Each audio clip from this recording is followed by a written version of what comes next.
প্রথম ও দ্বিতীয় শ্রেণীর সরকারি চাকরিতে কোটা বাতিল করে 2018 সালে দেওয়া প্রজ্ঞাপন পুনর্বহাল ও সব ধরনের চাকরিতে কোটা সংস্কারের দাবিতে তৃতীয় দিনের মতো শাহবাগ মোড় অবরোধ করেছেন আন্দোলনরত শিক্ষার্থীরা।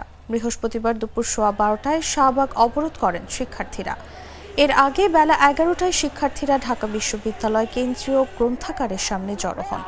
তবে বিভিন্ন হল থেকে জমায়েতের উদ্দেশ্যে বের হতে গেলে ছাত্রলীগের নেতাকর্মীরা বাধা দেন বলে অভিযোগ করেন শিক্ষার্থীরা।